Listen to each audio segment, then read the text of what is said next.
Alright, so this is a follow-up video to the video I just made a couple of minutes ago, or was it an hour ago? I don't know. I just went running and I just came back from my run. So this is a follow-up video. And if you have not watched that previous video, which is the US stock market update and Alibaba update, do watch it. So in the previous video, I talked about my thoughts on Alibaba. First of all, the business. Nothing wrong with the business based on the last financial results. Revenue is growing very well. The cloud business is growing 33%, e-commerce growing 31%. And although net profit dropped by 60%, it was not because of the poor operating business. It's because they made heavy investments into their business units. So if you take away those investments, they actually made about 6 billion in net profit, which is great. Okay, so the business is doing well, but the share price is free falling together with the other Chinese tech stocks. And there are all kinds of reasons. So the first reason was, again, the media spinned their financial results as being bad. Oh, the profits dropped, right? So that caused that first gap down. And then we had Omicron, which drove it down again. And then latest was Didi. Didi has become Dudu, right? So Didi is a Chinese Uber listed on the US markets, where they have now delisted. They're delisting from US markets and going to relist in the Hong Kong market. So because of that, market's freaking out. Oh my God, right? So all the Chinese stocks going to be delisted and, we're going to be left with nothing. Relax. Don't believe what you read in the media, okay? So what are the facts? Let's look at the facts. So first of all, what's the chance of Chinese stocks being delisted from the US? Well, first, it could be delisted. Now, first of all, do you think the Chinese government, they want to get their Chinese companies delisted from the US? No. Now, Didi is an exception because, in fact, if you understand the history, before Didi IPO'd on the US exchange, the Chinese government told them, don't do it. Don't list on the US exchange until you've sorted out these privacy issues. And Didi went, screw you, we're going to list, right? And they pissed off the Chinese government. And and Chinese lose face, they got to fix it. So they said, well, too bad, I'm gonna screw you, you're gonna delist. So Didi is an exception. Okay, so let's put Didi aside. Now, for the existing Chinese tech companies that are already listed, like JD, Alibaba, the Chinese government has no intention of asking them to delist. No intention. Now, some of you may say, but recently, I read in the media that the Chinese government, they are actually, they want to force the delisting. No, it's not true, right? And the best is to go to the source itself, which is the China Securities and Regulatory Commission. So this is the English interpretation. Let me read it to you, right? On what the spokesperson directly from the Chinese regulator says. Okay, so first of all, he says, we have taken notice of this recent development and the market's concerns over the audit oversight issue and prospect of domestic companies listing in the US. Recently, some overseas media reported that Chinese regulators will ban overseas listing of companies with VIE structure and demand Chinese companies to delist from US exchanges, which is a complete misunderstanding and misinterpretation. As far as we know, some domestic companies are actively communicating with domestic and foreign regulators to seek listing in the US market. So what they're saying is that, in fact, there are a lot of Chinese companies who are still going to list in the US, and we are fine, we're cool with that, right? So I don't think the Chinese government is banning Chinese companies to list in the US as long as they meet certain requirements, which I think is fair. And the existing ones which are listed, Chinese government is not forcing them to delist, right? So don't believe the Western media and how they're spinning it for political reasons. Okay, so that's the Chinese side. They don't want to delist. All right. Now, how about the Americans? Would the US politicians want to delete?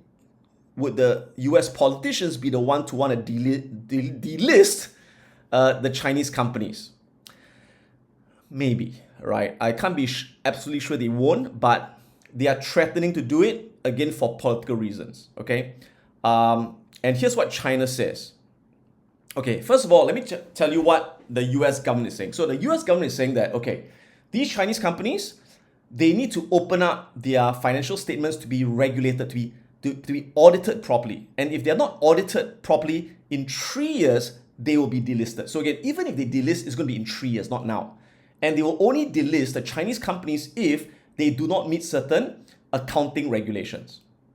Now, understand that Alibaba, for example, they are regulated by, I'm not sure, I can't remember which accounting firm, but it's one of the big 4 accounting firms. So they are properly audited, right? So that's not a concern. And in fact, what the Chinese regulator is saying, let me just read this over here.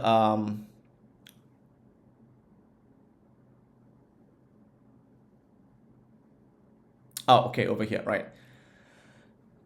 In recent years, however, certain political factions in the US have turned capital market regulation into one of their politicizing tools, waging unwarranted clampdowns on Chinese companies and coercing them into delisting from US stock exchanges.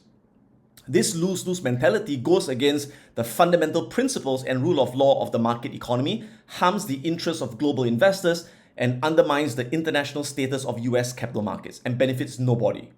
In today's era, when capital markets are highly globalized, it has become more imperative than ever for regulatory authorities to engage with each other on audit, oversight, cooperation in a pragmatic, rational, and professional manner. See? So Chinese are saying, you can regulate, audit the companies, we are cool. That's good. Go do that, right? And again, they are saying that we have taken notice of the market's concern over the audit oversight issues and the prospect of domestic companies listing in the US. Okay, so I don't see an issue with that. Now, if you ask me, would the US politicians, because of political reasons, want to force Chinese companies to delist? I can't be sure, but there's going to be huge economic ramifications, because if they do that, a lot of American investors and fund managers could be affected. And at the end of the day, US politicians, they answer to lobbyists, they answer to the money men. All right. So if you ask me, what's the chance of Baba being delisted? I would say it's the chance of being in a plane crash. It could happen, but it's unlikely to happen. Right. Now, having said that, if you're afraid of a plane crash, especially if you're on a Boeing plane, then sit on an Airbus. Right? So in other words, like for me, I'd rather buy the shares on the Hong Kong exchange, which is listed 9988. So if you buy the Hong Kong shares, there's no risk of delisting at all, and you can sleep soundly at night. Now, if you own the Baba shares, even if it is delisted, I wouldn't worry, because even if it is delisted, right, your Baba shares can be converted to the Hong Kong shares and can be traded on the Hong Kong exchange. So it's people are making a big fuss out of nothing. So to me, the delisting issue is really a non-event. All right, so with that aside, let's look at the charts. And so again, what I'm saying and what I said in my previous video is that the business is great. The business is fine. In fact, based on the recent financial results, I said, okay, what's the worst case scenario? Now, normally Alibaba grows at 20-30%, right? But because of the regulations and say their growth rate slows to only 9%, which really sucks for an e-commerce cloud business. Okay, so this is really the worst freaking case. Based on the worst freaking case, Alibaba shares are worth $208. That's the intrinsic value. That's what they're worth, right? But that's the worst case. To me, the expected case is that currently they are slowed down because of their heavy investments and regulation. But after 5 years, once they start to take off again and they ride the growth in the Chinese e-commerce market and all that, and their growth resumes back to 20%, then you're looking at an intrinsic value of $304. Okay? So in other words, Alibaba to me is worth $300. Worst case scenario, if they never grow well again because they're hampered down by regulations, they're worth $200, right? So as an investor, if you know what it is worth, you don't give a flying ass where the price is in the short term, because I'm holding this sucker for 2, 3, 4 years. I don't care where it goes in the short term, right? But understandably, some of you may say, yeah, but it doesn't feel good to see the price go down. Fine. So here's the thing. Could you hold Alibaba shares? At the same time, could you short Alibaba shares and make profits while it goes down? So you'll be happy to see it go down. Would that be cool? Okay, so now the problem with shorting a stock usually is you could buy put options, right? Or you buy bear put option spreads. And the trouble with that is that if it doesn't go down and now it goes back up, then you lose money on your puts. Or if you short the stock and the stock goes up, you lose money, correct? So question is there a way that we could benefit from Alibaba going down, but if Alibaba goes up, we don't lose? Is there a way to do that, right? So I asked my good buddy Bang Fan Van, who's the options genius, mega mind, mega master, and he came up with a solution and he taught it to me. And normally we don't teach it to the public. We teach it to our secret community of options traders that you have to subscribe to. But seeing you guys are so nice, as the Christmas gift, we're going to teach you this strategy. And this strategy is called the inverse back ratio strategy. So this is how it works. So again, before that, let me just talk about the Baba chart. So if you look at the Baba chart, people have been asking me, Adam, should I add more shares? If you're saying it's such a good business, it's underpriced. It depends. Again, do not allocate more than 5% to your portfolio. So if you're more than 5%, don't buy more, okay? It's just discipline. But if you've got less than 5% and you want to add more shares, go ahead, all right? Now, usually I would add shares when it hits a support level. But if you look at Alibaba right now, it kind of like has broken all the support levels. There's no more support. It's like free falling, right? So to me, if I wanted to add shares, I wouldn't add it during a downtrend, because again, the trend is still down. As long as the trend is down, you'll keep going lower. The trend is your friend. It's like a river current. The river is flowing south, all right? So I only want to add shares if I see a change in the trend from lower highs and lower lows. I want to see a change in trend to higher highs and higher lows. So one clue is to look at the moving averages. At least wait for the 20 moving average to cross above the 40 moving average, right? The 20 cross above the 40, that's an indication of a short-term change in trend. That's when you can add a bit more. At least you know the trend has shifted, right?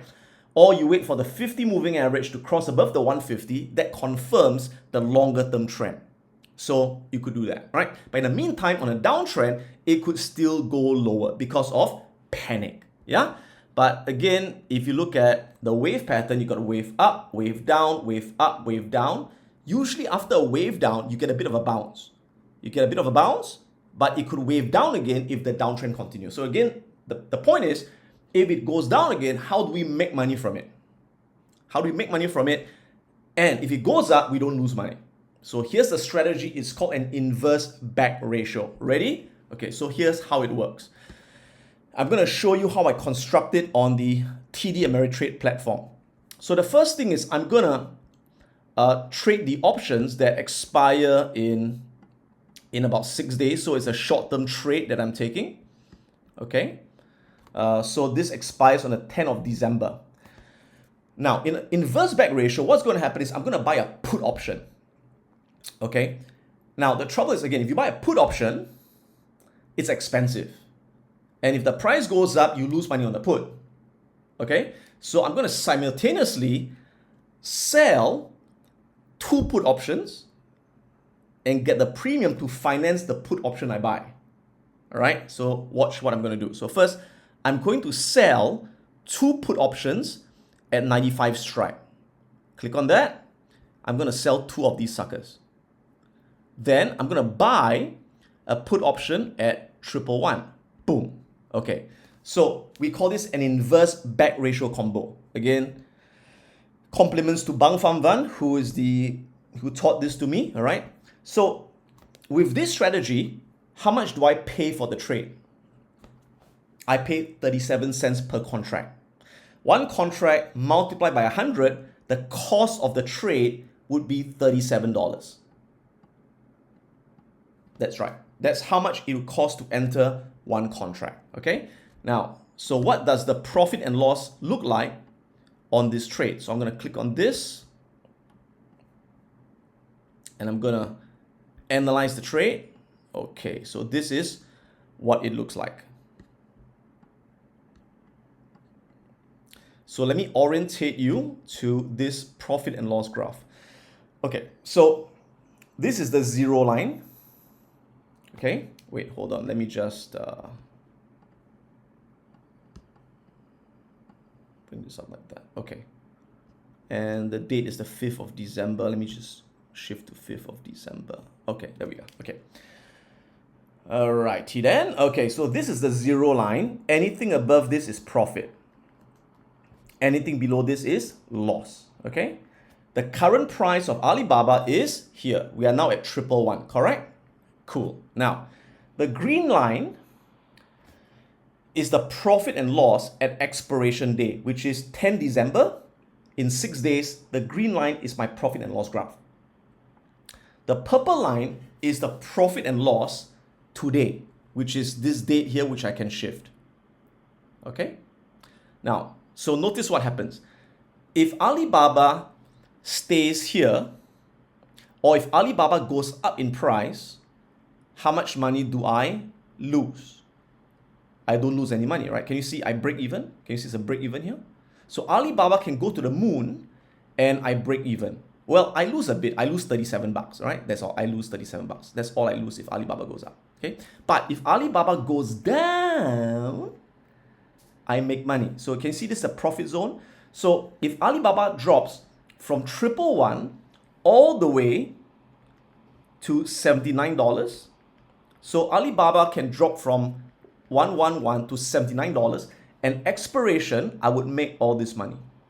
All right, depending on where it lands, right? So for example, if I'm so lucky that Alibaba falls to $95, it's 95 bucks, I will make $1,500 per contract, right? You can look at this box here. Can you see the box says 1,005?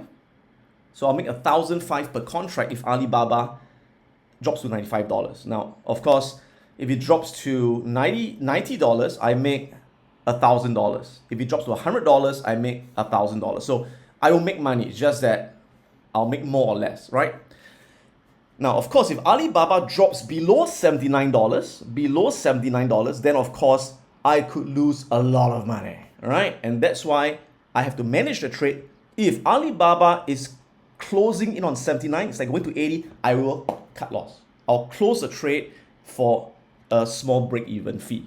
All right, so this is a perfect trade. Alibaba goes up, I don't lose money. And my stocks, which I hold, 9988, I make money, right? If Alibaba drops all the way to $79, I make a lot of money. If it gets to 79, I cut my loss so I don't lose any money below $79. That's how it goes. Now, having said that, remember that to reach the maximum profit, the purple line has to get there. Now, notice as the date changes, this is the 5th of December. Now, tomorrow will be the 6th of December. There we go, 6. Now, look what happens as I shift the date to the 7th of December, 8, 9, 10. As I shift the date, the purple line will move to the green line. So on the day of expiration in 6 days, boom, the purple line becomes the green line, right? So in other words, as time passes, the purple line goes up and I make more and more money as time passes. So this is what we call a positive theta trade. All right, so that's how we do it. And these are some of the advanced option strategies that we teach our subscribers, our students every single day to take advantage of the markets. All right, to profit in low risk ways. Now, let me just say another thing. Although this trade cost $37 to enter, but if I click confirm and send, you can see that it will block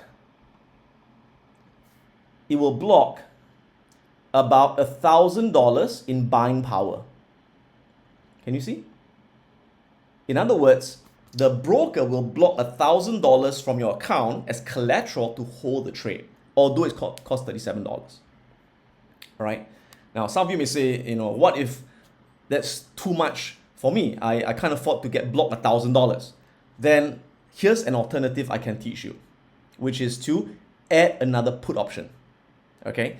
Now, by the way, some people may be concern that, yeah, but Adam, what if Alibaba really drops below 79 and I forgot to close the trade? Could I lose a lot of money? Yes, you could. So please don't forget. Please close the trade if it goes near to 79, right? But if you're concerned, what you can do is you can buy another put at about 79 to hedge it. Let me show you how that's done, right? So what I'm going to do now is I'm going to buy another put at 79 strike price. Watch this. Hold on. Okay, let me do that again, right? Okay, so I'm going to sell the 95. Hold on, sell the 95. Sell 2 of this. Buy 111. And then buy a 79. Ready? Go. Okay. So if I now have a 3-legged option, right? So the only difference is now I've bought a put at 79 strike. Now by doing it, instead of paying $37, it costs more. Now it costs me $169 per contract. So you pay more money, but you get more protection. Why? Let me show you.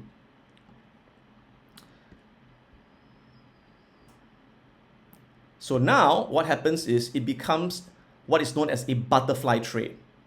So with a butterfly trade, what happens is that this is Alibaba share price. If Alibaba goes up, now you don't break even. You lose $169 per contract, right? But if Alibaba drops all the way to 79, you make a lot of money. You make a few $1,000, $1,500 per contract, $1,000 per contract, right? And if Alibaba collapses, your loss is minimized to only about, let's see, your loss is minimized to $169 as well. Okay, so if Alibaba goes below 79, you lose 169. If Alibaba goes up, you lose 169. But if Alibaba drops between now to 79, you make a lot of money. Pretty good deal. And the great thing about this trade is that the buying power that you need is a lot less. The buying power required is only $171 buying power. So it's a lot more affordable to do this butterfly trade, right? So that's the beauty of learning options in our options course, because with options, you can use it to profit in any direction in a very low risk way. Okay, so in other words, long term, I'm bullish on Alibaba. It's going to recover, it's going to double and triple. But short term, it could still go down. So if you want to make yourself happy while it goes down, you can use these option strategies to make some profits. Hope it helped. May the markets be with you, and I'll see you guys in the next video. If you want to catch my latest videos, click on the subscribe button right now. Click on the bell so you get instant notifications once I upload my latest video. If you want to check out my online courses, go to piranhaprofits.com. We're going to learn how to invest and how to trade the financial markets and create an income from all around the world. If you want to join my live Wealth Academy program, go on to wealthacademyglobal.com and find out more about how you can learn investing and trading live online. This is Adam Khoo, and may the markets be with you.